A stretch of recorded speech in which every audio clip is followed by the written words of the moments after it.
Okay. Oh, we don't see Chief Wild yet. Well, I think we will. So welcome, everybody. It is 5:01 p.m. on May 11th, 2026. We are here in the Millcreek Community Forum. Council members Handy, DeSiren, and Catton are present. Is Council Member Weepy online? She was going to be online. Okay. She'll be checking in online later. And I'm Sherry Jackson. I'm chairing the meeting, and we welcome you here today.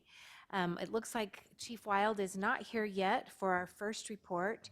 So do I have a motion to reorder the agenda, and we'll let Kayla Mayers go first, and then when Chief Wild comes in, we'll. I move we reorder the agenda to have item number 2 before item number 1. And if you just keep going to item 2.3, we'll do that if Chief Wild isn't here yet. Okay. Second. So motion by Sylvia, second by Tom. All in favor? Aye. Okay, the agenda is reordered. So Kayla, we will turn the time over to you.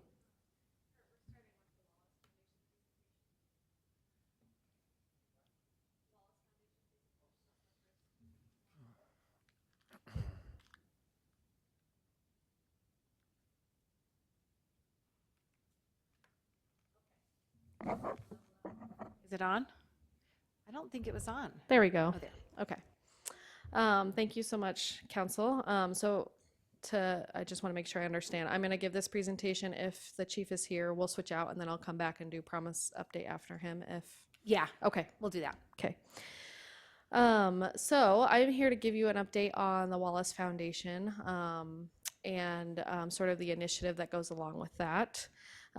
So this is just a separate presentation because as it's a big regional initiative that we're presenting to all key stakeholders about. So I'm here to talk to you about the Advancing Opportunities for Adolescents initiative, which is supported by the Wallace Foundation.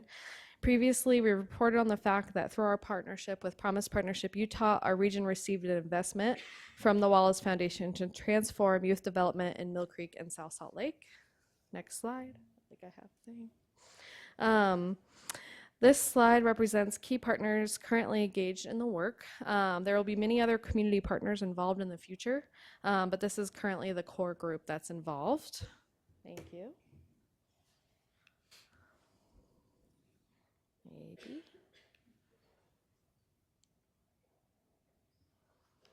There we go. So the core group of those partners that have worked together on this first phase of the Wallace Foundation created a mission and vision for the Advancing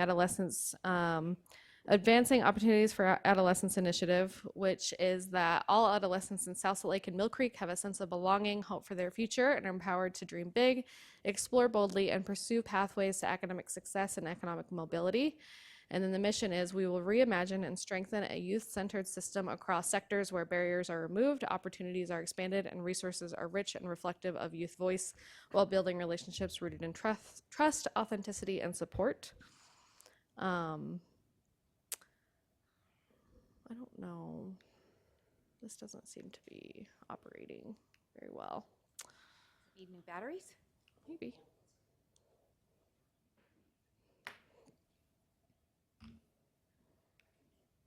Oh, there we go. Okay. Maybe it'll work. Okay.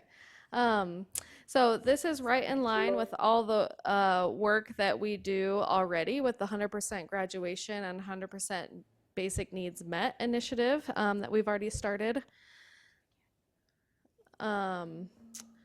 This is a map of all 7 communities that are represented in the Wallace Foundation. So over 1,000 regions applied to receive this investment from Wallace Foundation, and we were one of 7 chosen for this investment, incredible.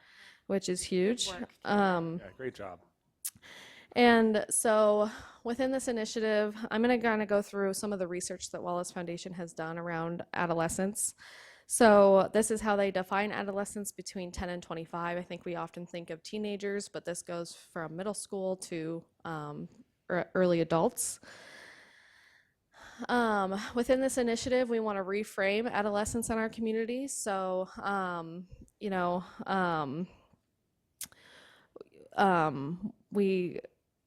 it's an investment in what adolescents need to thrive, and we want to reframe that from it's instead of it being a time of risk, vulnerability, and fear, reframing it as a time of possibility, growth, and agency.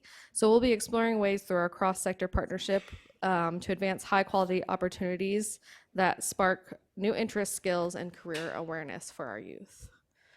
Like I said, a lot of what the Wallace Foundation does is all rooted in research, so this is no different. It's rooted in brain science, so young people have more malleable brains than adults, which represents flexibility and possibility.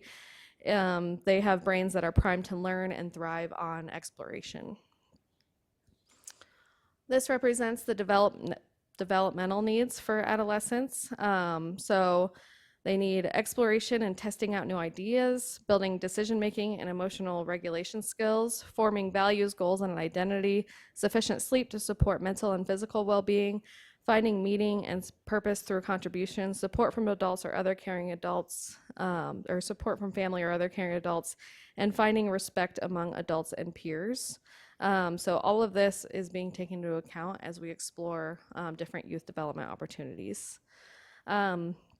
It'll support youth development programs that are safe and supportive, asset-driven, and family and community-centered.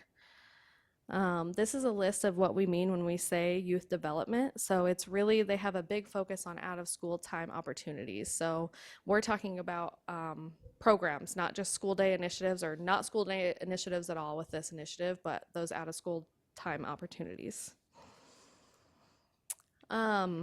So evidence show that youth need belonging, supportive relationships, social contribution, opportunity for skill building, integration of family, school, and community, and cultural competency. So this is kind of just reiterating a lot of what I've already said. But these are some of the outcomes that we can see go up with some of these programs, and some of those risky behaviors that we see will go down with these initiatives. And this is all, again, based on evidence that Wallace Foundation has collected for these initiatives. This is sort of a picture of what we've created for what this will look like. And then this last slide is the really important slide that kind of talks through the phases of the initiative. So we're currently in the design phase right now. Wallace Foundation gave us a whole year for this phase because it's very important to them and to us to receive youth voice in the process. So we're about to embark on that in the summer to survey and do focus groups with youth about what they like about after school programs. We also have goals to reach kids who are furthest from opportunity, and those are harder to reach, but we have sort of a plan in place for how to do focus groups from those youth just to understand what it is they spend their time doing in after school and things like that. Next year will be the pilot phase. So based on youth feedback, we'll try something with a subset of youth who have not been well served. Once we try a pilot, we will create a long-term plan for youth development in this region. And then 2028 and beyond, and that says to 2031, because that's how long the Wallace will be involved with this work, the Wallace Foundation. But you can see on the bottom there that it says this initial investment is meant really to be a catalyst to set up systems. So that's why I say 2028 and beyond, because this is hopefully going to build a robust youth development system for our kids that goes on forever. So yeah, that's sort of where we're at with the Wallace Foundation right now, still in the design year.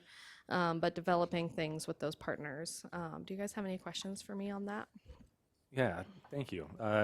So are we planning on hiring any other staff for this, or? Oh, thank you. Do we plan on hiring any other staff for this, or is this going to be like under Christie?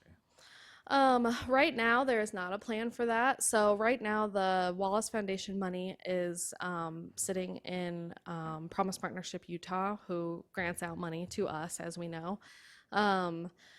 We don't know where that money will be spent yet because we haven't surveyed the youth. And because that's such an important priority for us, that will kind of determine future where the future money will go.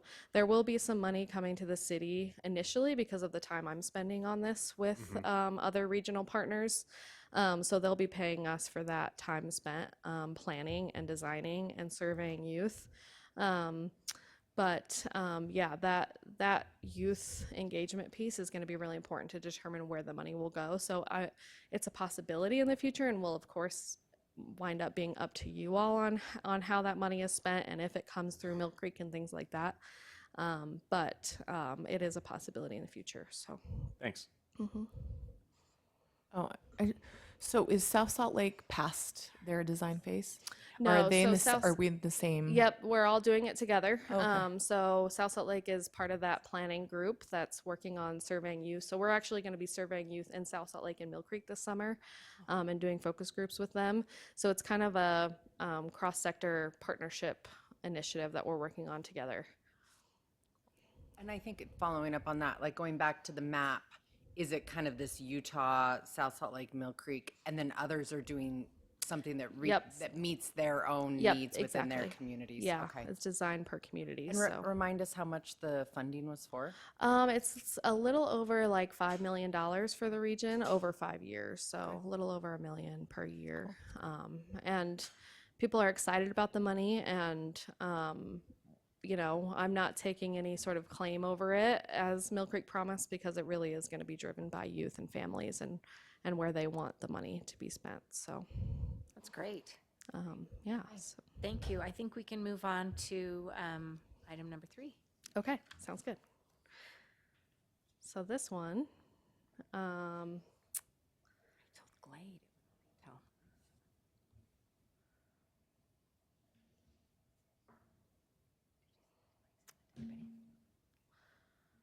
okay, I redesigned my quarterly report for you all. I've been using the same slideshow forever, so I made a new one. So yeah, I'm just going to talk to you about what we've done here in the last quarter. The last time I talked with you all, I think, was around early February or late January. So I'll be talking about February through April. I'll start with some general updates. So many of you know we've switched to a Mill Creek Interfaith Council that's community-led.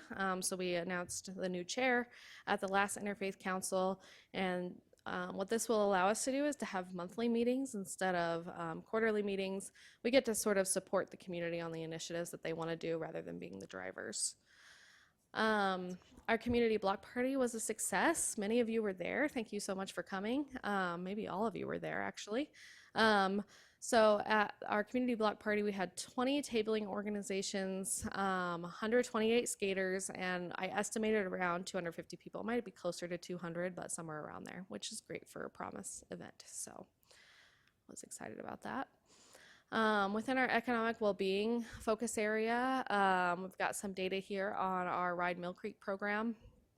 So you can see here sort of the total number of passes used since the inception of this program, which we started giving out passes in August of 2025, and you can see it really rose there up to March. I think there's additional data, I just don't have it here yet for April. And then there's some data there on the participants and how many were repeated and how many were total per quarter. So that's been really successful. It's been used by our Granite Park students who live at Bud Bailey to get to school, which is really cool. And then a lot of kids at a lot of parents at Moss Elementary are using it as well. Within our housing navigation, which we're calling our community compass, because we're going to include other resources that we're connecting people to into this sort of program that we have. But in this last quarter, 14 residents were assisted with housing navigation. We have currently 2 active cases, 12 closed cases. So this is something I talked about last time, is that we're really dialing in on our tracking efforts and sort of closing the loop is what they call it, where instead of just saying, here's some resources, good luck, but kind of checking in with them afterwards to see if we've been able to successfully help them find housing. 2 families were directly connected to rental assistance fund that we had access to. Within the education world, this quarter we collaborated with Big Brothers Big Sisters at Cottonwood to go on a field trip to the U of U at their pharmacy school, and we served 16 students doing that with that program. we've done a lot of work in school and library connections, which has been really cool to see within our education committee. So we piloted an event at Cottonwood for students to get signed up for library cards. 41 total students at that school have signed up for library cards, which is huge for literacy if they're using it to get books, but it's also huge because the library offers so many online free tutoring resources, which is really why we connected them to Cottonwood, because those teenagers just they need help with homework. And it's a 24-hour a day, I think. Maybe it's closed a few hours, online tutoring help that they can get through the library, which I'm great. hoping is really benefiting them and good resource for them. Within our health and safety focus areas, so our Healthy Millcreek Coalition, as many of you know, is under a Communities That Care framework that we're doing. So right now that group is has created just recently their priority areas based on SHARP data, which is student health and risk data that the school district does with the students. I forget what all the letters stand for. But the 3 focus areas, it's a lot around awareness you'll see. So there's a parental awareness of the harms of underage drinking, which I'll note we kind of addressed in a small way with Parents Empowered being our partner at our block party and having a lot of language around talk to your kids about underage drinking. Youth awareness of the dangers of vaping, not knowing what's in their vape, and youth awareness of risks of drug use. So it's all awareness based. So that's something that we'll be looking into in terms of how are our programs in our city sort of addressing that awareness and what are we doing. So more to come there. We hosted Earth Day field trips in collaboration with the Community Life team. So they got to paint rain barrels and learn from a lot of organizations about saving water and how that system works. 72 total youth were a part of that day, which was fun to have them here. So coming up next, these are May, June, and July big things happening. So tonight is the Mayor Star of Excellence. We'll be hosting our Millcreek, the monthly Interfaith Council meeting will be here tomorrow. Again, community led, but I'll be participating in that and be there too. We're hosting it here. And so we're still supporting as a city, but it's community led. Youth Council end of year party is happening next Monday. We have our Spy Hop art showcase happening here next Tuesday, May 19th. And then we are hosting weekly Tech On classes at Bud Bailey currently. In June, we'll have our blood drive on June 1st. We are, through a grant from Get Healthy Utah, we'll be hosting a food access walk audit, probably in the west of Millcreek, and kind of studying what might be missing in terms of healthy food. And they're helping to fund our Produce Pals program through this as well. Interfaith Council meeting in June. We're kind of going to talk to them. We're going to create a regular schedule with our Interfaith Council, but we're going to make sure that this Tuesday, we're going to see if it works for them, and if not, move it to another day. And we'll be supporting Venture Out World Refugee Day with some kids' activities and tabling and things like that in June as well. In July, Produce Pals will begin. We'll be at Canyon Rim Day of Service. And we'll have an after-school summer camp here for after-school kids in July as well, like we did last year. So that's what our summer looks like. Any questions or comments for me? There's a lot going on. Yeah, I know. Summer feels like our slower time, but I was able to come up with a Yeah, lot of stuff that we're yeah. doing. So yeah, awesome. Thank you so much. Appreciate your time. Kayla. Mayor, I would make a motion that we move the Unified Fire Authority quarterly report to the end of this agenda for now. Okay. Motion by Tom. Is there a second? I'll second it. All in favor? Aye. Aye. Okay. If Chief Wild comes after Brad, then he can go ahead of me, but we'll just see. He was out on a call, so we figure his first job as fireman is more important than his job as reporting to us. So Brad, we'll turn the time over to you. Yeah, and he could even cut right in the middle of my presentation if he comes in. Let's see, let me get up here at the top. So there's two applications I want to present to you. And again, these are both first readings. Okay. The first one's a rezone application. These are somewhat related as I go through these. This is specifically on property located at 1398 East Luck Lane. The applicant's here in the second row in front of you. This proposal, so what we have here, it's a little bit hard to see on this map. I'll try to show it on my cursor, is this area.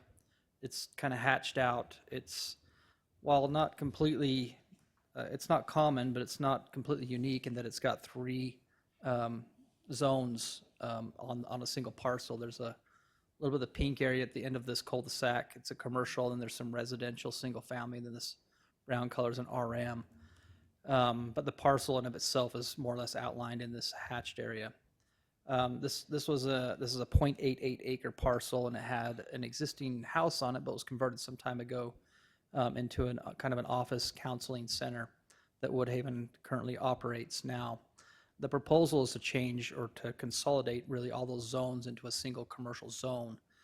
It's a little bit up the hill from the single family to the west, and is more at grade with the Home Depot and some of the other properties along Highland Drive. And so it kind of made sense to incorporate that into a commercial zone that's contiguous with a zone adjacent to the north.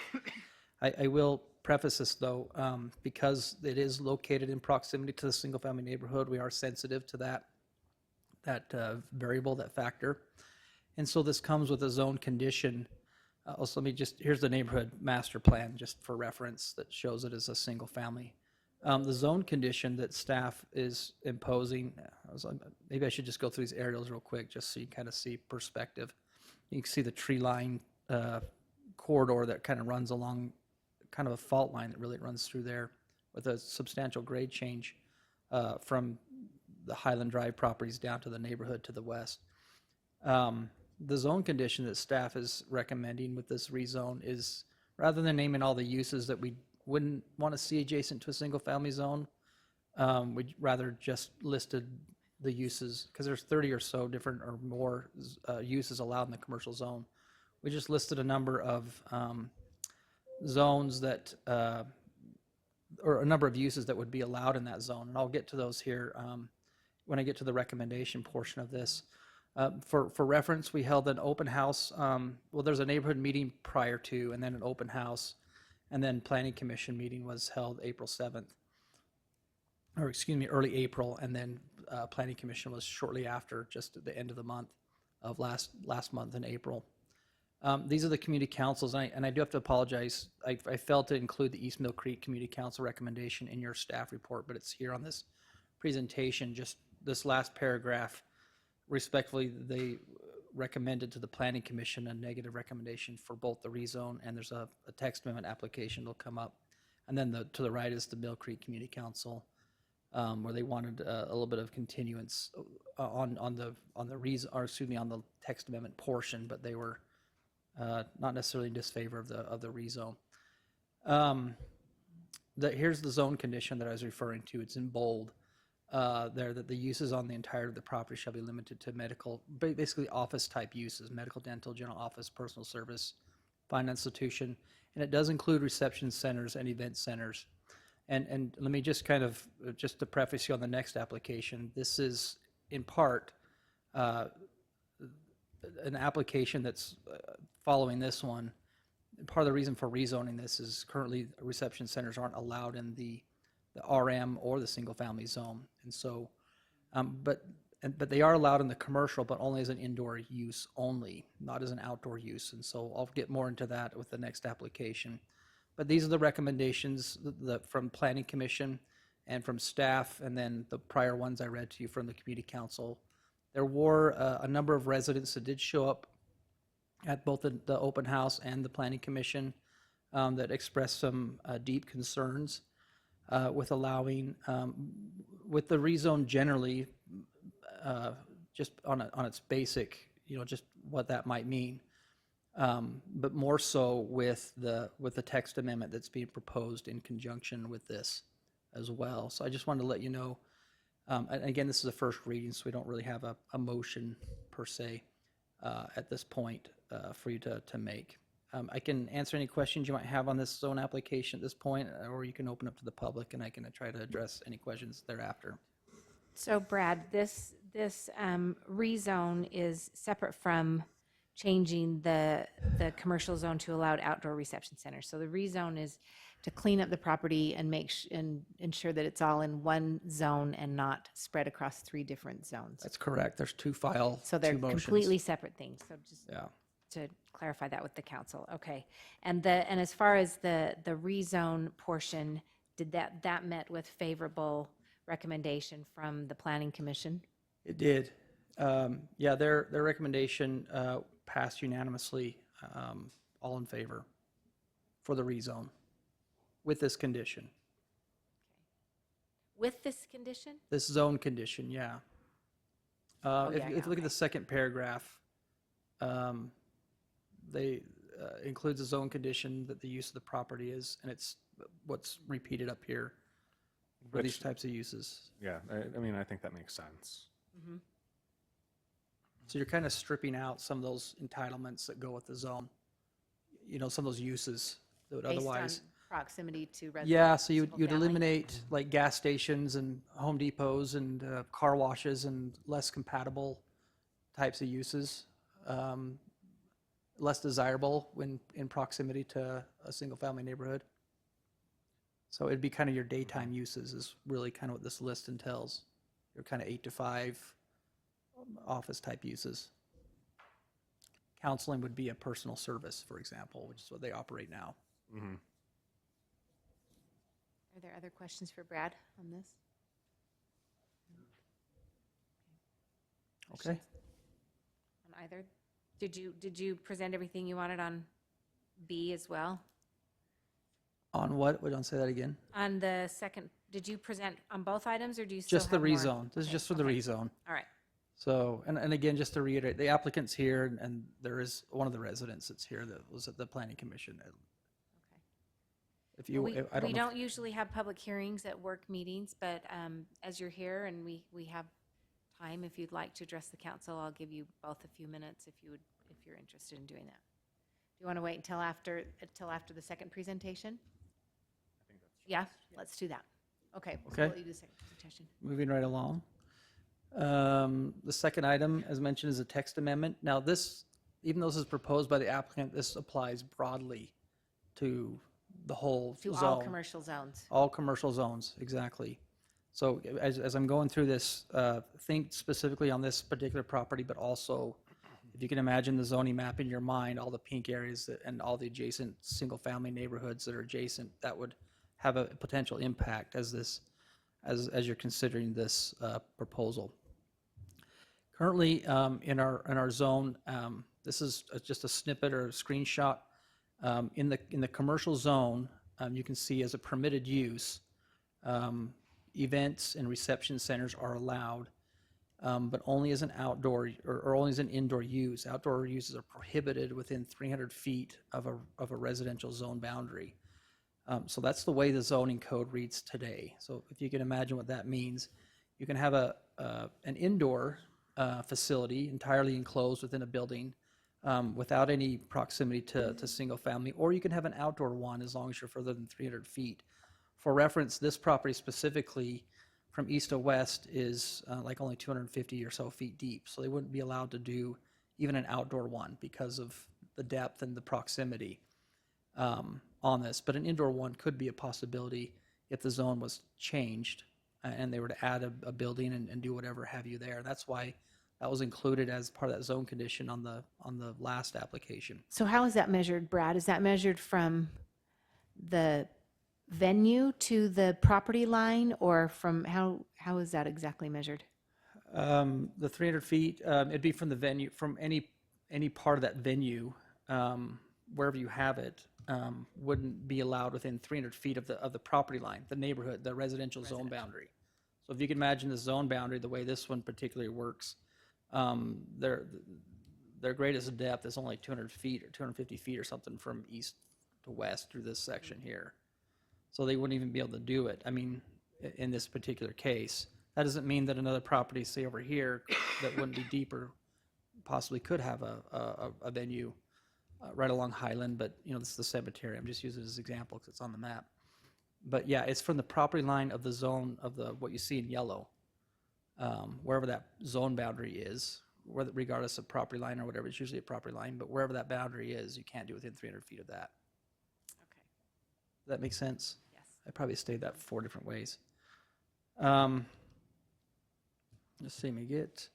So here's part of the proposal is to add outdoor reception centers to the commercial zone without any restriction as far as proximity or distance, but to allow them as an accessory use to an office or retail use.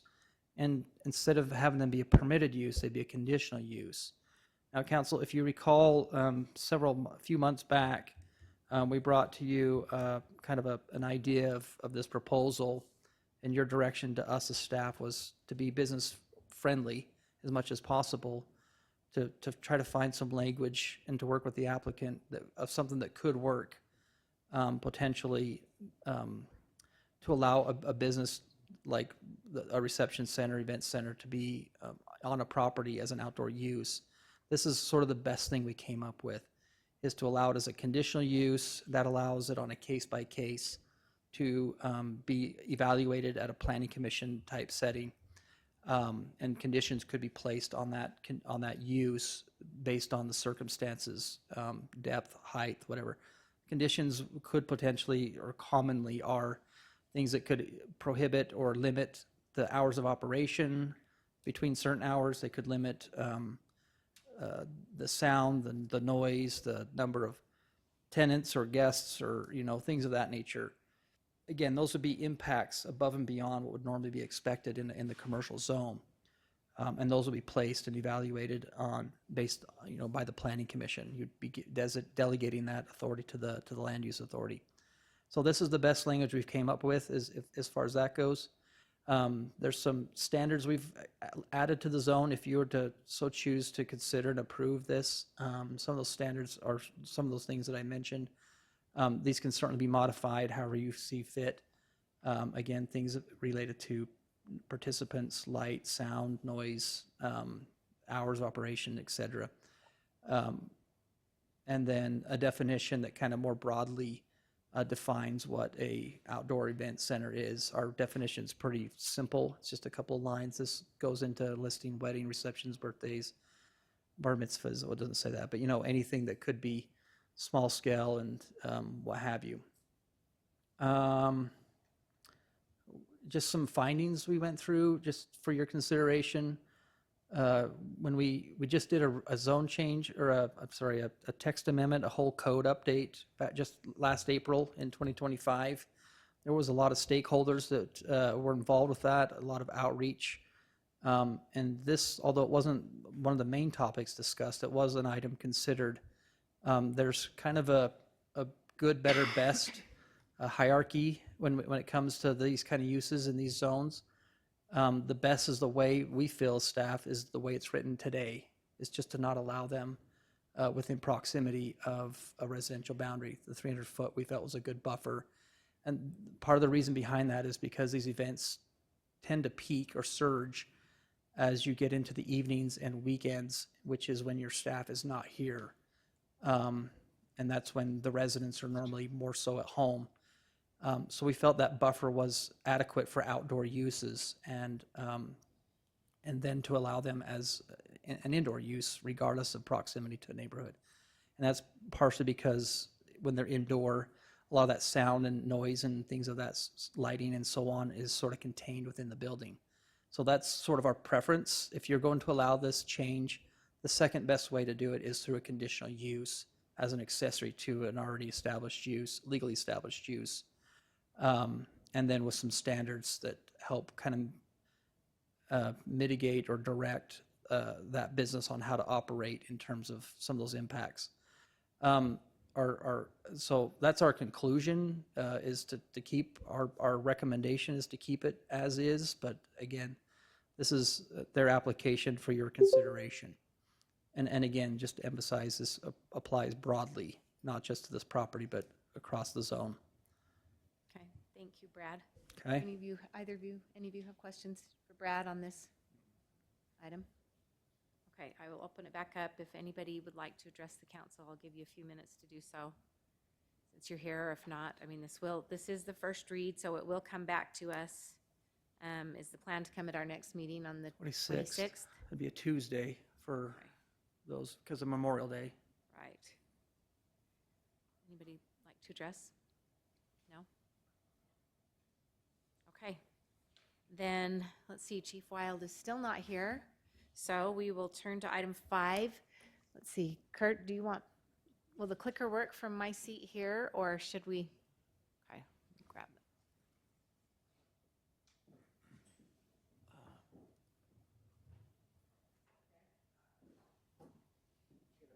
No, it's right here.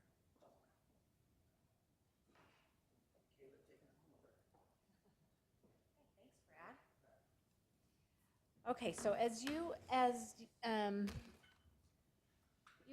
and also for the benefit of those watching online or who may not be aware, Mill Creek joined the Clean Energy Program in 2019 after the legislation was passed creating the program. And at that time, Mayor Silvestrini was on the board of directors, and I was the alternate to the board, serving on the program design committee. And then since Mayor Silvestrini's retirement, I have been serving as the main board member on the board, and Millcreek is the treasurer, and Tom has been the alternate on the program design committee. And so we are now at the point, and I'll show you as we go through these. I pushed that one right. Just kind of an overview of the program, where we've been, where we're at, and the next steps, because it's been quite a long time. You know, it's been 7 years. So that's a long time in the making. That's a lot of meetings, a lot of negotiation, and working with both partners and Rocky Mountain Power and everyone to get to this point. So we appreciate all the effort that has gone into this, and just want to inform you all, because the point will be coming to us for a decision at our next meeting. Where do I point? Oh, there we go. So this is just a refresher.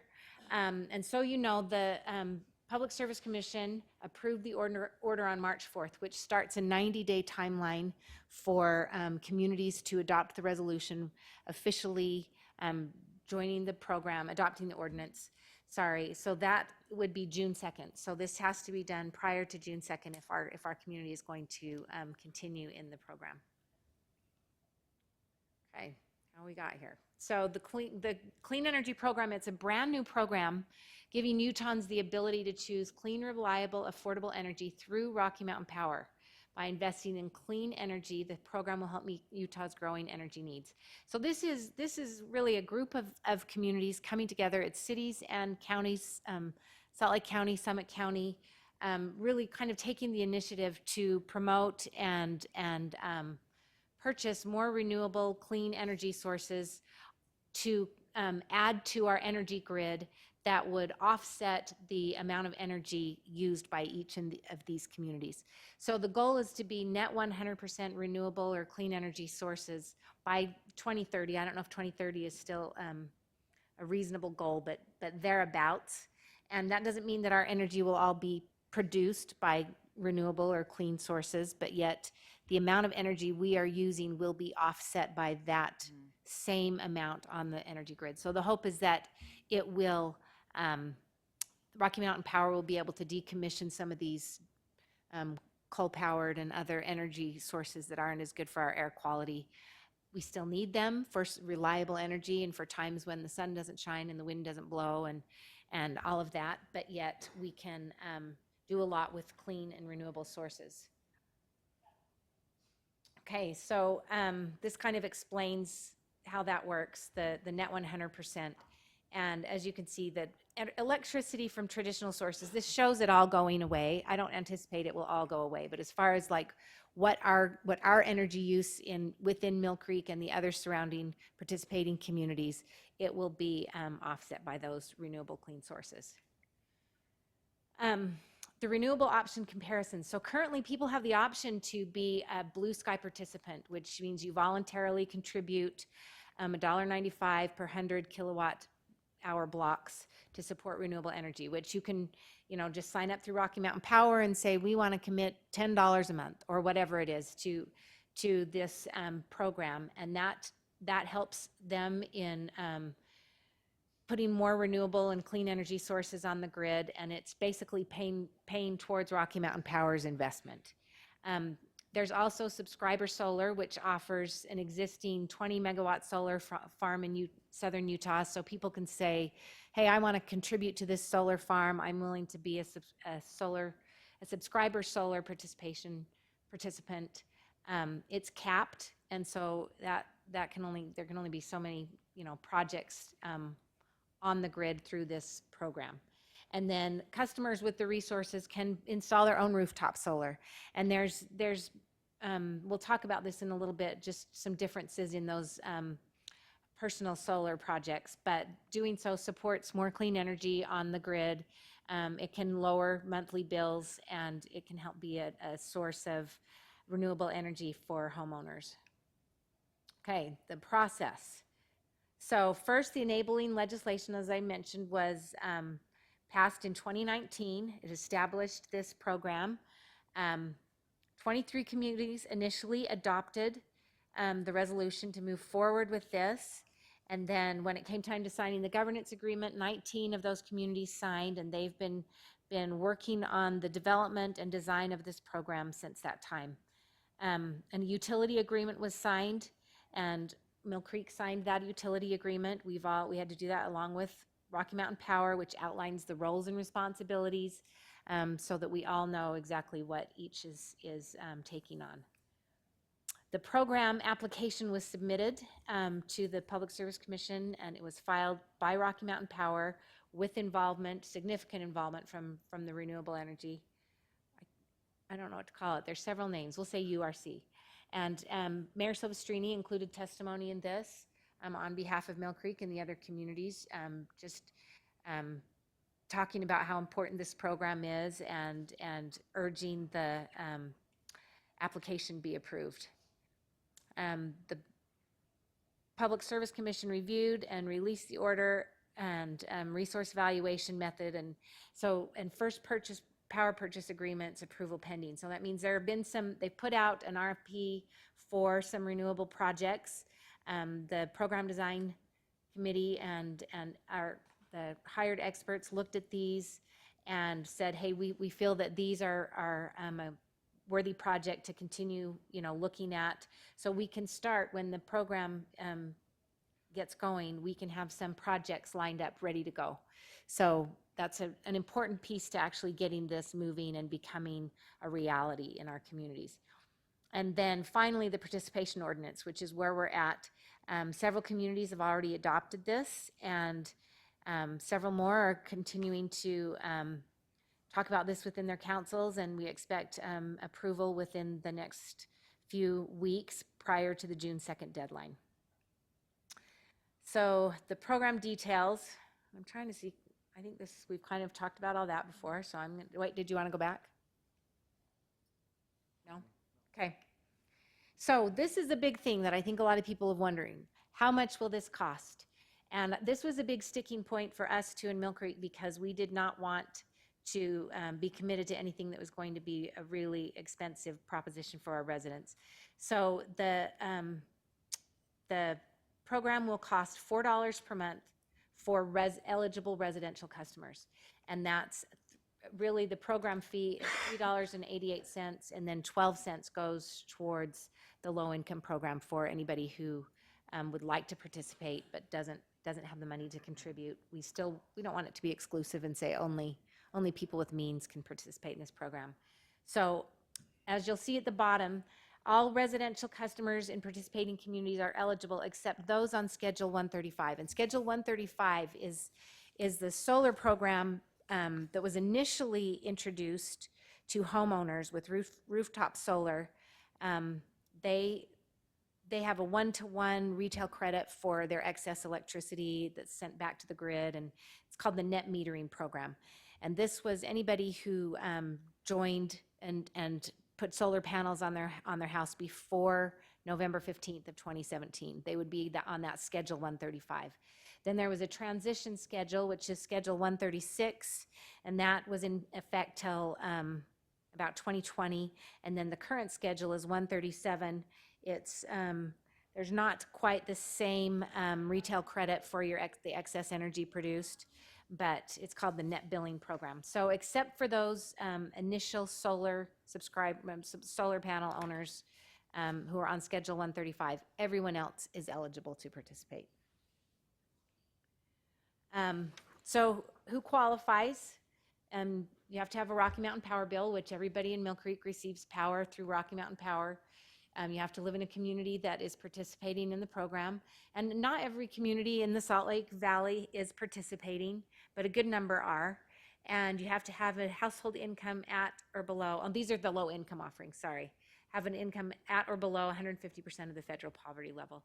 So there's a mechanism for people to participate. And it's, already Rocky Mountain Power offers some help to homeowners who qualify. And so this would just piggyback on those same qualifications. There's no fee for participating. And if they decided to opt out at any time, there's no termination fee. There is a 6-month, and I don't know if we already went through this, but there is an opt-out period for homeowners, businesses, anybody who is enrolled, because this program, as it is designed, is an automatic opt-in. So if Millcreek adopts this ordinance, every power bill, everyone that's on the power grid will automatically be in the program. The caveat is you can opt out. If you say, you know what, this is not for me, I can't afford the extra $4 a month, or if the cost is too much for them, they can opt out.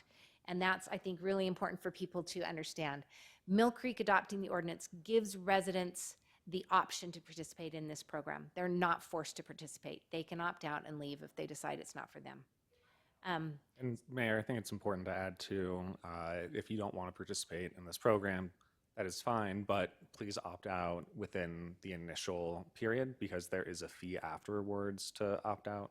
It's like $30. $30, It's not but- really expensive, but still nobody wants to pay fees. Yeah, So, so opt out immediately. yeah. So non-residential customers. Mayor? Yes.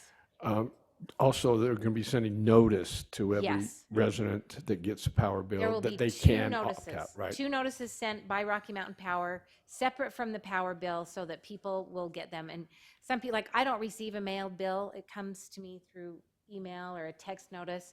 So it will be mailed to people, so hopefully they catch it and see it. We will also be putting out extensive information in our city newsletters, emails, social media, because we want all residents to be aware. Non-residential customers will be charged based on their usage. So this explains that, and it's also, an option for them to opt out if they decide to. But same as far as, with the solar panels, if any businesses have solar panels, if they're in Schedule 135, they are ineligible to participate. So the program rates long-term, and I thought this was really interesting. The program rates will be periodically adjusted and communicated accordingly, and rates will only be adjusted through the Public Service Commission process, which is how utility rates are currently sent. And it's a quite an extensive process, and they are thoroughly evaluated. And as you know, sometimes they get told no. Utility companies can go to the Public Service Commission and say, hey, we want to raise rates. And the Public Service Commission looks at it very carefully, and they may say, yes, this is valid, or yes, valid to this point. You can't have quite the raise that you would like. You need to scale it back. Or they may say no. So there will be adjustments periodically, no more than annually. It cannot be, people can't sign up and then a few months later it's adjusted and raised, and it's on an annual basis. But I thought this last paragraph is interesting. The Public Service Commission order says, while future program rates may diverge from those under Rocky Mountain Power's proposal, contingent on later determinations regarding resource valuation and changes to other underlying variables, no evidence in the record suggests that program rates are likely to meaningfully increase from the initial rates approved in this order. Instead, under Rocky Mountain Power's proposal, they would decrease rather significantly after the first 2 years. At the program's inception, customers will be deciding whether to opt out with reference to rates that are likely to be higher than rates charged later after the reserve balances are sufficiently established, which I thought was really interesting. So this may be one program that actually goes down in price. Wouldn't that be nice? I think that's kind of a refreshing thing. So I thought that was a really important point to point out. And this is the Public Service Commission, who's an independent organization, making this statement. So here is the timeline for the opt-out details. So we have the approval, the adoption of the ordinance. Rocky Mountain Power will prepare the billing 5 months following the adoption window, so that we anticipate it being like November beginning notices. So residents will start receiving notices saying, hey, this program is coming online. You can, watch for it. There will be a 60-day period, and then following that is the commencement date. The no cancellation fee period will be 4 months following commencement. So people will be getting notice that they can cancel, that they can opt out 2 months prior to the program starting and 4 months after the program has started. So you should be seeing it on your bills for 4 months. So people who are paying attention to their bills and say, hey, what is this, will also be, given notice that, hey, there's something new here, and if they don't like it, they have the ability to opt out. Does that make sense? Yes, can I ask a question? Sure. As that goes, what about, changing ownership either of that bill, right? As people, Yes. do they address that at all of what They that? do, actually. Okay, then I'll wait. So if you see, it says customers moving into or annexed into participating community will be provided. So if you were to sell your home, if Millcreek adopts this program, you were to sell your home and move, the new residents who purchase your home will have the same noticing and cancellation period, and they can exit the program with them that time for free or for the $30 charge after that. And the $30 charge, really, just so people know, it's not to be punitive. It's not to be, a real deterrent saying you're in, you're stuck, but it's really to kind of give the program a little bit of stability and to help so that people are not just exiting and entering, kind of on a whim without the program really having an ability to calculate and to figure out what exactly that all means for long term. And that's same with businesses. If a business were to sell, or if a new, somebody moved into a new business property, they're treated the same. They have that notice period and then the option to cancel. So the ordinance, and John actually has a sample ordinance. I don't know if we have that to look at, but it'll be emailed around prior to our meeting, obviously before our next meeting. But an eligible community identified in the application must pass an ordinance, which John has been working on, in order to become a participating community. And the local ordinance shall be adopted by the municipality or county within 90 days after the date the commission order which was in March. So it needs to be before that June 2nd date.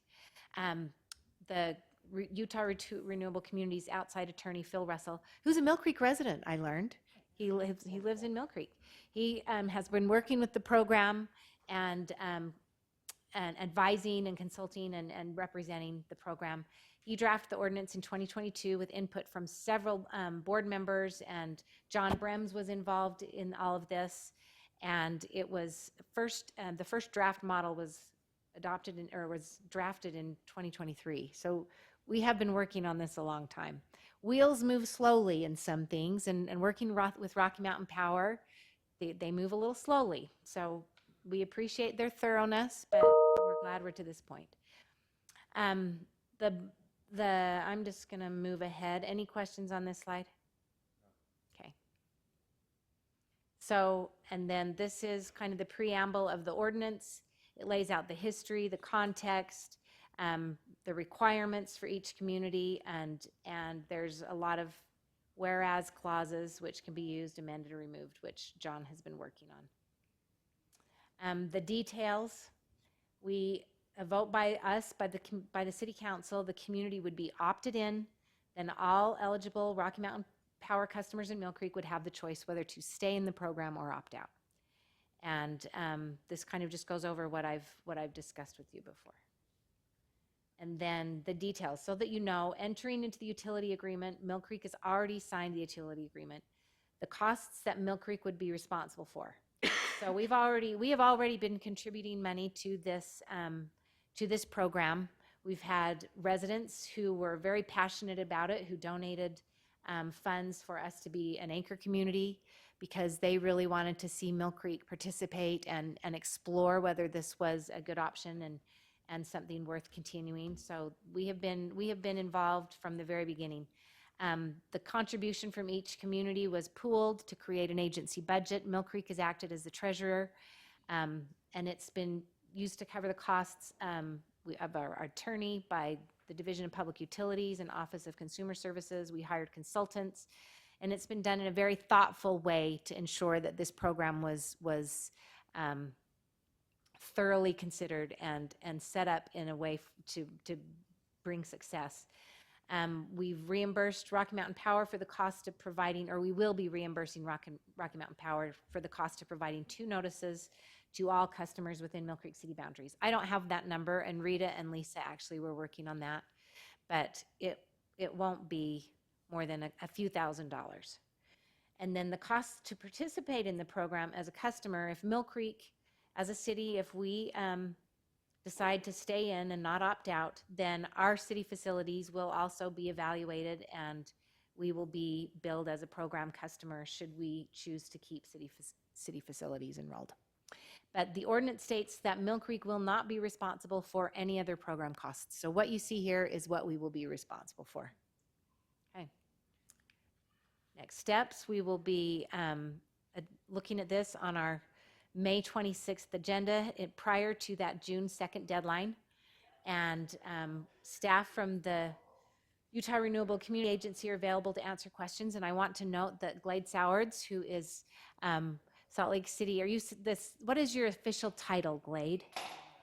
Senior Energy and Climate Program Manager for Salt Lake City. And he has been crucial to the program design and all elements of this program. And so if you have technical questions or things that you would like to ask Glade, he is here to provide those answers because I am not a technical expert. So any questions or things about the program? Do think that it's really important that we do this now and that we sign in or buy in. Rocky Mountain Power has publicly said that they have no intentions on building any clean energy in the next 20 years, meaning that this is our opportunity as a city to contribute to cleaning up our air and getting cleaner energy in the grid. I also think it's important, you mentioned that our residents were very invested in this, and 7 years ago. We did hear from several of them that wanted to participate, and I think that that's worth sharing because it's not just us and leadership that's driving it. I think residents want to see this happen. They understand that it's important. So, we should continue, finish what we started. And then Bev has her hand up. Bev, do you have a question or comment?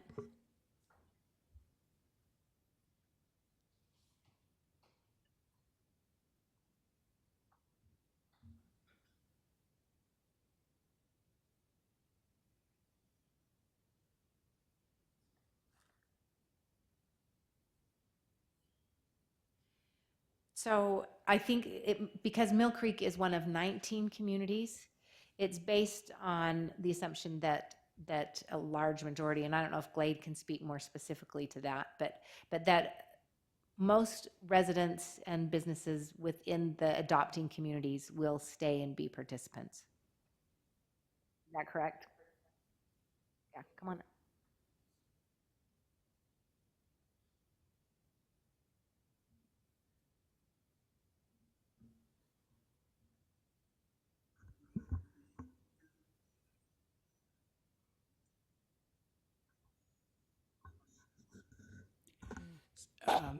Yeah, I can try to take a stab at it. So Glade Sowards, Salt Lake City Sustainability And I'm here to talk to you in my capacity as an alternate member on the board and as the head of the Program Design Committee.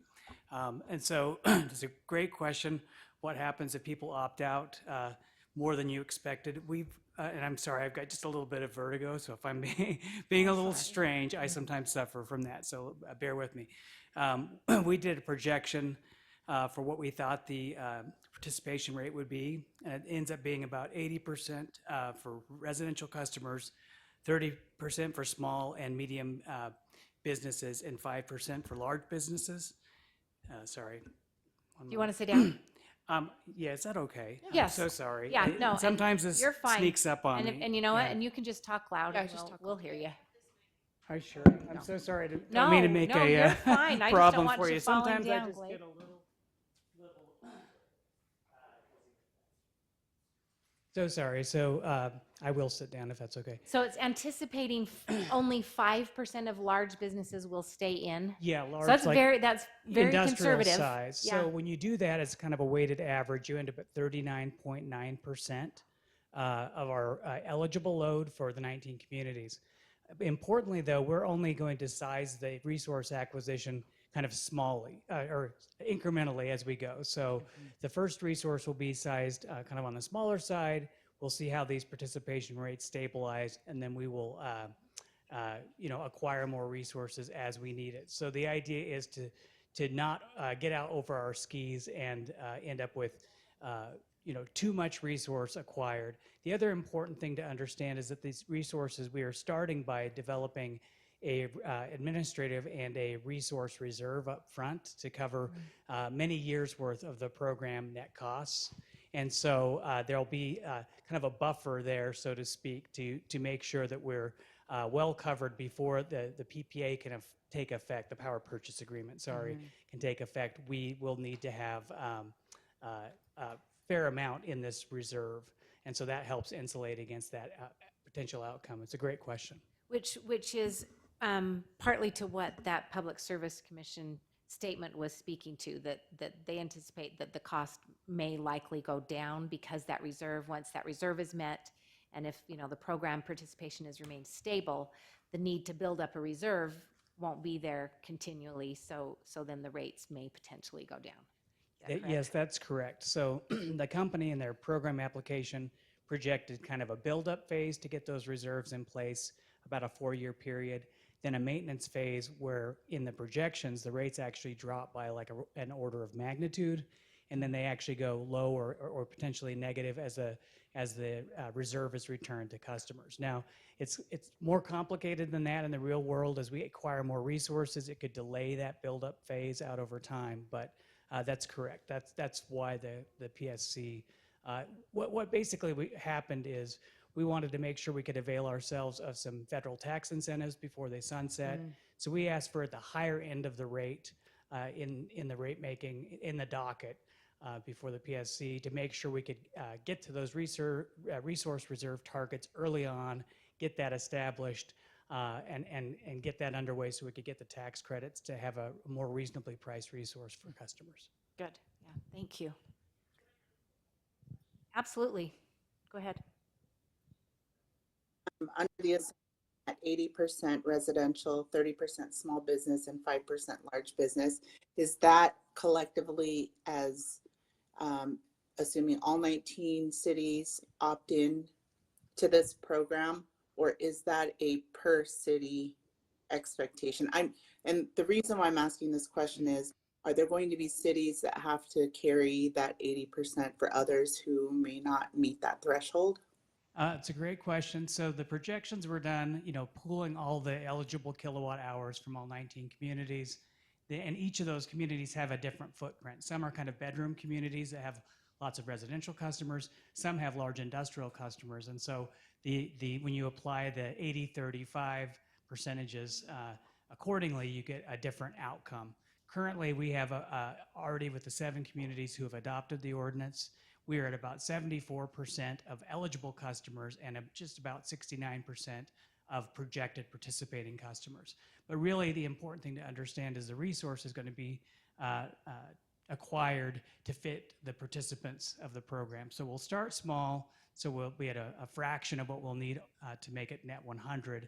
See how the rates hopefully stabilize after about May of next year. If you think of that time frame that the mayor showed you, the timeline, that's when we'll those termination fees will start kicking in, and hopefully most people have made their decision. We know there'll be some attrition thereafter and new customers coming in, but on balance, then we can take a look at that, and if we need more resources, great. If we are feeling good about it, we can wait.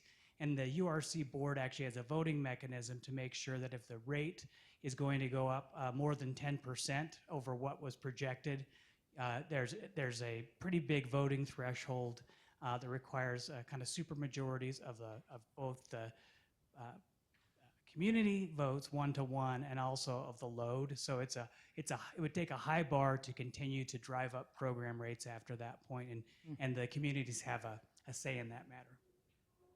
Good.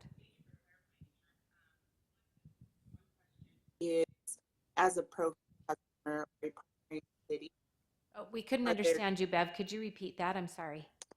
sure. So if Mill Creek or any other city signs up, are there discounts to being a program customer at inception? Discounts? Well, yeah, I mean, do you anticipate it being opened up to additional cities at any Oh, point? I And see. if so, is there like, I mean, will they come in at a different Benefit. rate? Like if our council were to say, no, we're going to pass on this, we'll wait and watch, and maybe in a few years we'll join in. She's wondering if there's like any Yeah. penalty for that. or So do you have a currently, under possibility? the statute, there's not an option for additional communities to join. There was briefly in 2024 an option where they changed the requirements for some date certain resolution to adopt the net 100% goal by 2030. That was lifted, and one city, Midvale, joined under that. But again, itself carried date certain requirements that, namely, the biggest among them is this 90-day ordinance adoption window. So the statute would have to be changed before other cities could come in, and then we'd have to, I think, as a matter of equity, the board, the URC board, you know, whichever number of communities end up adopting, would want to make sure that that was done in a way that didn't, that was fair to the folks who had gone before and made those Yeah. initial investments and that 7 years of work that's gone into this. So. Yeah. Did that Great. answer your question, Bev?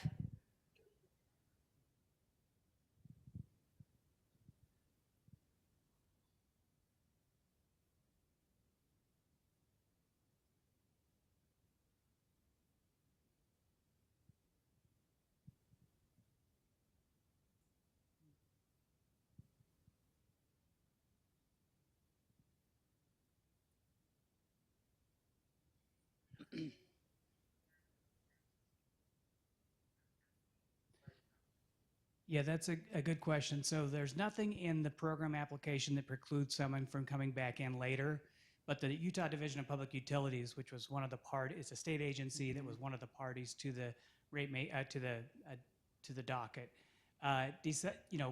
warned that there might be a kind of a perverse incentive for someone to join later when the program rates are lower, and so they recommended the PSC in their final approval stopped short of disallowing that, but they recommended that the parties to the docket, we're going to be getting together to iron out some details, and that we come back to the commission with any proposed program or rule changes to dissuade that kind of behavior. So it is yet to be determined, but they kind of gave us the charge to go back and among these parties, and namely Rocky Mountain Power and the URC communities, and decide what we think, if anything, needs to be done to rectify that kind of potential problem. Yeah. Great. Very good. June deadline that cities have to vote, or do you anticipate it when we are in the opt-in period? It would be, I'm almost certainly beyond the June 2nd date. There's gonna be a lot of work that happens in this next year, related to the program, and so I can't give you a date certain. It could be before that opt-out period, but it could be after as well. But probably long before you'd have the incentives at the end of the program to maybe opt in and get a negative rate or something like that.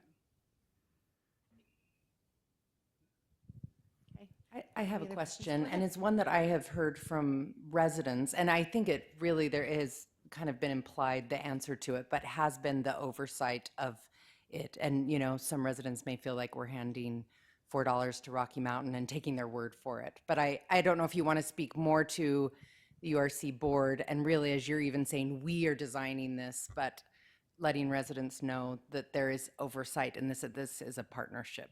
So I want to make sure I'm clear what you're asking. Well, she wants to make what she's understanding, or if I'm What I've understanding right. heard. Yeah, is the residents concern. are just concerned that we're just saying, here, Rocky Mountain, take our money, and then trusting that they're going to do what they say. No, that great opportunity to clarify. So we are, for one thing, when it comes to acquiring the resource, the URC board has a vote to determine whether we want to proceed with one or more resources. We already have several selected and are in the process of that contract negotiation. But we have a role in this throughout. So again, if we want to acquire more resources down the road, there's more voting that needs to occur. And then we are in the implementation aspects of this. We have bi-weekly meetings with Rocky Mountain Power to kind of sort through the mind-numbing number of little details you never thought about that need to be addressed to make sure that it all ends up very cleanly and clearly listed on the bills and things like that. So URC has a very active role going forward. It's more of a partnership than, even though Rocky Mountain, under the way the program was set up, had to apply kind of on our behalf. It's very much a partnership. And Mayor Jackson sits on that board, so someone from each city as Correct. well. Each board has a voting member and an alternate, and then there again after the implementation date, the voting ends up being scaled to the kilowatt hours opted into the program. So we're going to be working through in coming meetings, foreshadowing for Mayor Jackson. Those are some of the issues we're going to make sure are all buttoned down before we enter that kind of new paradigm of what it means to be the URC board. Glade, I have a question I hadn't thought of until now. Who owns the new clean energy Resources? resources? Yeah. Yeah, really good question. So these will be acquired under the statute. Either the company can own them or they can be owned by a third party. In the case of our resources, we're going to do power purchase agreements. At least for this first tranche of resources, the developers would own the resource, and there would be a 25-year contract for the energy coming from those resources. And that's very common. It's a common way. In fact, almost all the solar that Rocky Mountain has to date is through a power purchase agreement type arrangement. Thanks. Any other questions? Okay. Thank you, and thank you for Thank coming, you. Glade. We Thank you appreciate for Appreciate it, accommodating my dizziness. It's just, I don't know when it's going to happen, but when it does, it makes it kind of tricky. So I really appreciate Oh, that. Thank you. Absolutely. You know, and at least you have a great movie named after your disability. Yeah, there you go. What, you've never seen Vertigo? Oh, I have seen Vertigo. It's You're fantastic. You're It's a reaching classic. back into the 60s, It's long before you wonderful. were born. Mayor, do you mind if I reorder the agenda again? Yep. I would move that we put it at the end, but we're not at the end. We have We have staff staff reports. reports. So, Elise just said we don't have. okay. Elise No, said oh, we don't have to? Great. So Chief Wild, welcome. And I have the clicker. Glad you could make it. Yeah. Was that a little bit of a hairy situation? No. Good. Council, Mayor, thank you. Thanks for accommodating me, like I just said. Can you hear me all right?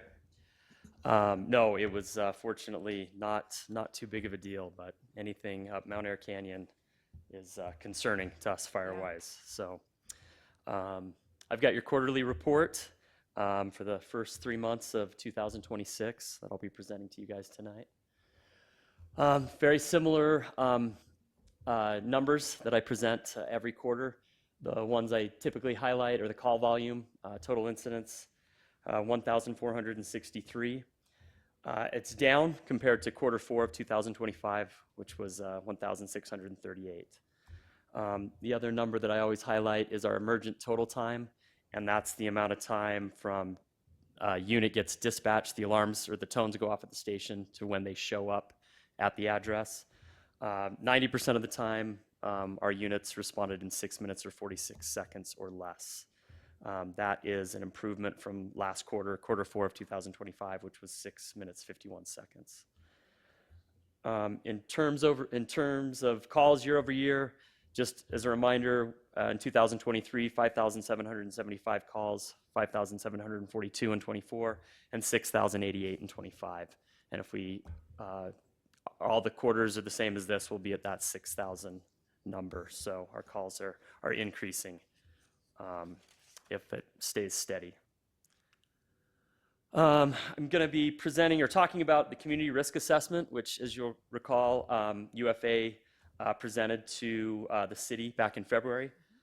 And what the community risk assessment is a planning process to evaluate the unique risks within a community and determine the level of service needed to effectively respond to emergencies.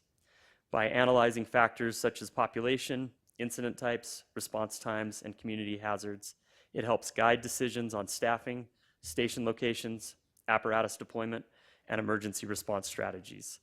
The goal is to ensure resources are aligned with community risks to provide effective, timely, and reliable emergency services. Kind of simply put, the community risk assessment guides what your fire department does and why they do it. I just want to note that all the facts in the community risk assessment was for the time period of 22 to 24. So we gather all that in 2025. It's a lengthy document. The document can be found on UFA's website under transparency. Anybody can find that and peruse it, but the community risk assessment, it's quite lengthy. So I'm just going to go through some of the highlights, but just keep in mind that this is as of 22 through 24. All the numbers that we get are from Chem Gardner Research, the Salt Lake County Assessor's Office, Salt Lake County data, our own response data that we have, and response data that we cull from VEC, and then a software package that's called Dark Horse, and that does all our mapping for our incidents and station locations. And that's primarily where we pull this information from. Wanted to note the thing that really stood out to me was the value of structures protected. And this is all specific to Millcreek City. So $6.1 billion of structures protected in Millcreek. And I thought that was a pretty staggering number when you think about it. And then stop me if you have any questions about any of this at any time. Here it just shows the calendar year over year, the type of calls that were going on. You can see, fire suppression, fire calls themselves are a really limited, 1% to 2% year over year, but those obviously are the most devastating. By far, the most calls we go on are EMS, but it is getting lower and lower based on this data. So, anywhere from 75% to, in the high 60s, but the bulk of our calls are EMS. The other calls that I wanted to point out are our service calls. So they're 3% or 3.4% in 22, all the way up to 5.4% in 24. And those service calls are when someone calls 911 and they just need some help with something. Usually it's a lift assist. Somebody's fallen down, they're not hurt, but they need a lift assist back into bed.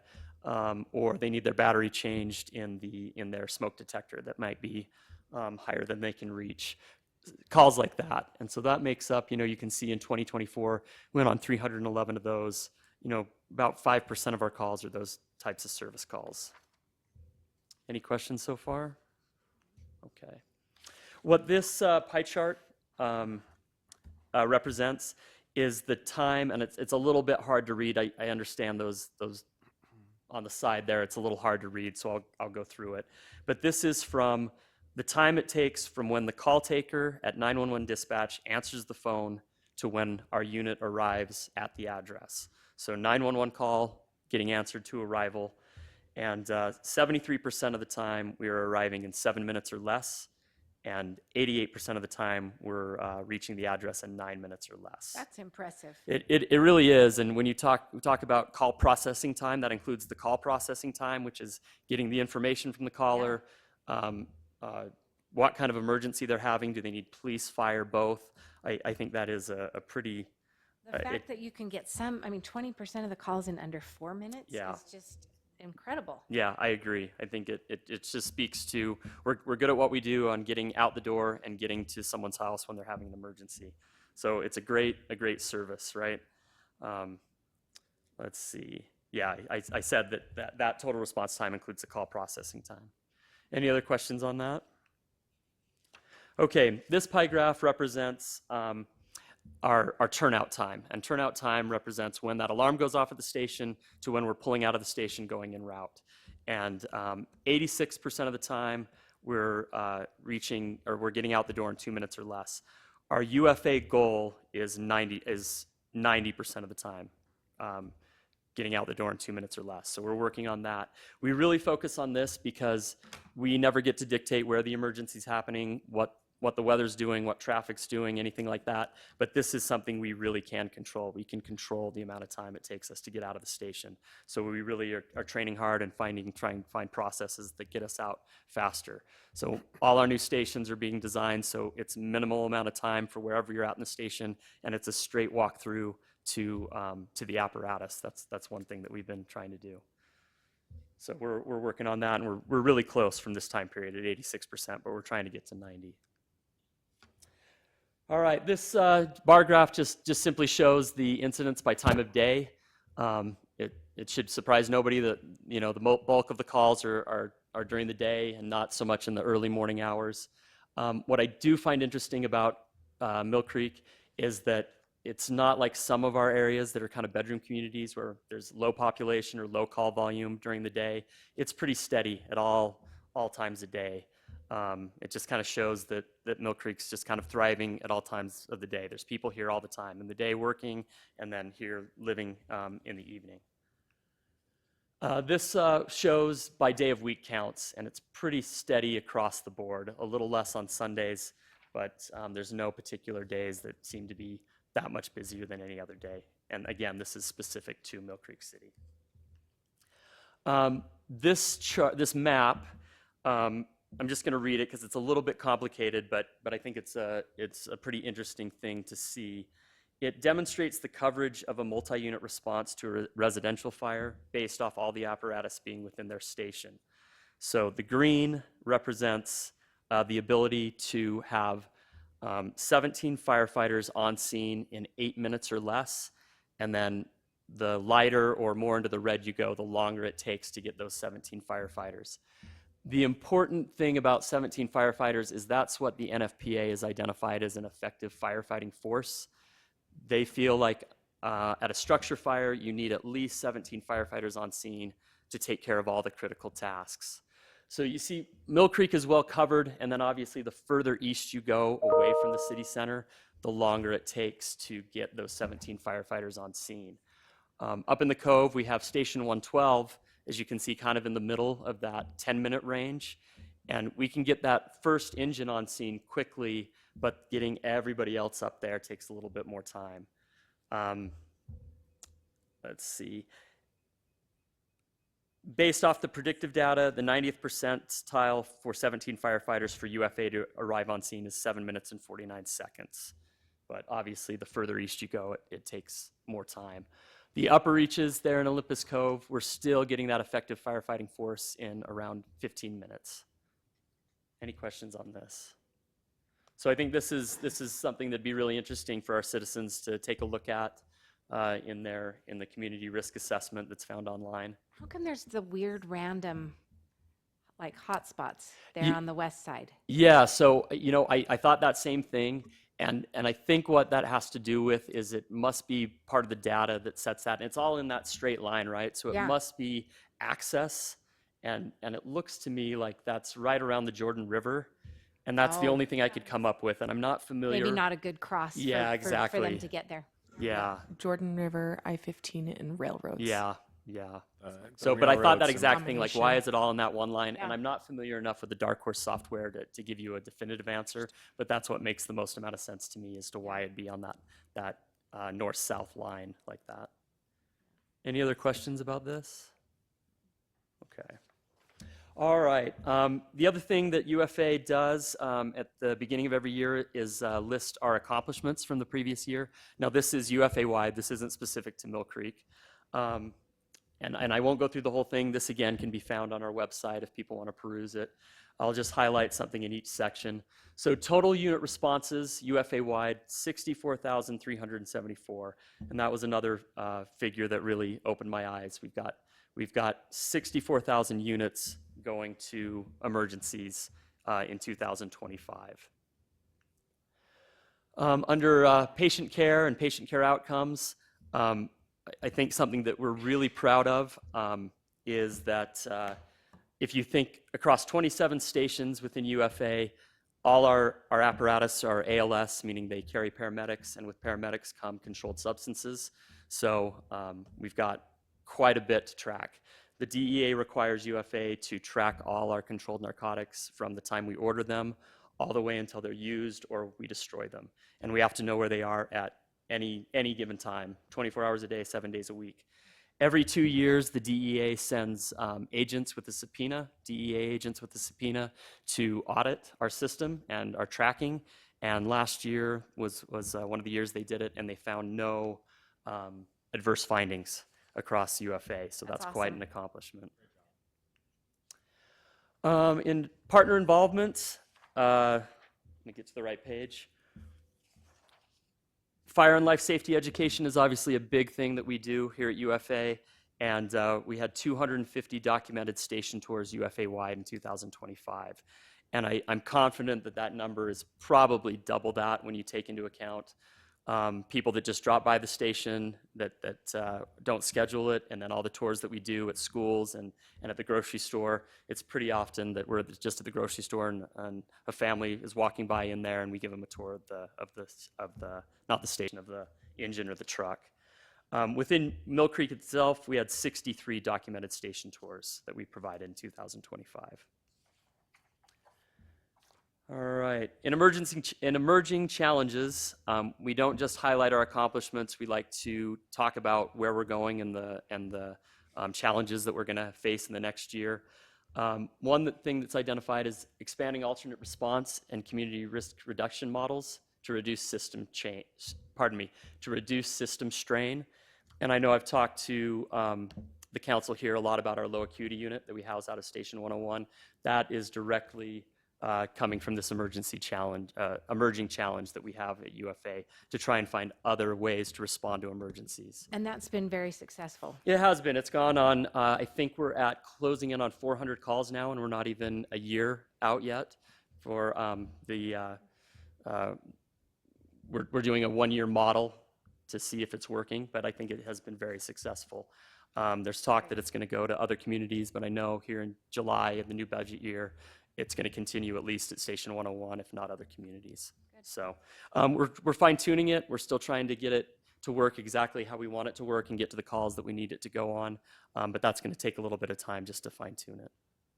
Any question about that or the low acuity unit? Okay. All right. And then looking ahead on expanding workforce development, wellness programs, and leadership pipelines, one thing that I really wanted to highlight, and the reason you guys were really nice to let me push the quarterly report to this meeting rather than on the 27th when it was scheduled, I got to take part in a training opportunity that UFA contracted. They contracted it with a company called Mission Centered Solutions. And they came in, and there was a cohort of 25 division chiefs, battalion chiefs, and captains. And they brought us in, and they formed us into a task force. And they took us to the make-believe country of Costa Ricardo. And for 4 days, we experienced in Costa Ricardo floods, civil unrest, a volcano, helicopter crashes, you name it, they threw it at us. The first day and the day I was supposed to present this, they ran us till 10 p.m. and it was, kind of a stressful environment. We were all tired and kept going, and it was just really awesome, incredible training. On the last day, they brought us into a room and they simulated a helicopter crash that we were on. All the lights went out. We couldn't use any furniture. They had jungle noises going on, and we had to manage crashing in the middle of the jungle and doing a search and rescue mission and getting out of the jungle, just using what we had with us and maps. And it was 3 hours. It was really exciting, really stressful, really difficult. But I'm really excited that UFA brought that in, and I hope they continue to do that. It was really great training. And I want to thank you for letting me get to that and pushing this till today. So I appreciate it a lot. Just some updates. Chief, Yeah, go ahead. remind me not to book spring break there. That sounds like Yeah, a yeah. bad island to go to. It's a beautiful country, but there's a lot going on there. There's a lot going on in Costa Ricardo. So, just in terms of updates, we've got a free CPR class that we do one day every month. On May 13th, we've got one going on in Riverton, June 10th in Eagle Mountain. We don't schedule them out. These are as far as scheduled out as we've got right now. I'll definitely let you know when Millcreek is hosting next. If the citizens are interested in those, like I said, they're free. They just need to go to UFA's website and search CPR or go under the tab How Do I? And it's right there at the top, CPR classes. On May 6th, last week, we had 7 recruits graduate. They're in the stations as of right now. I've got one in my station right as we speak. And so we're excited for that, to train our new firefighters. And then we've got 7 paramedic students slated to enroll fall of 26. And we're excited about that, to get more paramedics on the streets. They'll hit the streets sometime next spring. And then last but not least, I wanted to highlight our Station 106 Pancake Breakfast that some of you attended. It was a great event. It was kind of wall-to-wall steady people from the community coming in and having breakfast and taking pictures, getting station tours, seeing the apparatus. If you haven't been, I urge everyone from the community to go to it. It's really fun. Holiday City is hosting the next one this Saturday, and everyone's welcome there. So if you didn't get a chance to make the Station 106, go to Station 104 in Holiday, and that's on Murray Holiday Road. That was really fun. Yeah, I think everybody loves, being in the fire station and having that opportunity to see what's going on. Yeah, it was great. It was a great event and really well attended. So that's all I have for the presentation. What questions can I answer from anybody? Okay. Well, I appreciate your thank time, you. and thanks again for shuffling the agenda. Absolutely. Okay. Yeah, absolutely. I'm getting a couple of concerns about our fire restrictions and just the dry weather we are having. What do you suggest when residents see fireworks in restricted areas? In the past, we've had them called dispatch, UPD dispatch, but what is some feedback you have for us to communicate to our residents? Yeah, that's a great question. So I think first line of defense as residents, as citizens, as neighbors, is to talk with your neighbors in a very friendly manner and talk well before July 4th. And if you're really concerned and live in areas, which just about all areas now, the drought we're in and the water conditions we're in, is just talk with your neighbors and talk about how you're concerned and do a little education. And I know that takes a little bit of effort for all of us, but I think that goes a lot further than on July 4th coming out and calling the police when you see some neighbors out in the street doing fireworks where they're not supposed to. That would be the next one, right? It's really a police matter to regulate that. We at UFA, we of course patrol and educate, but we don't have any authority to ticket or anything like that.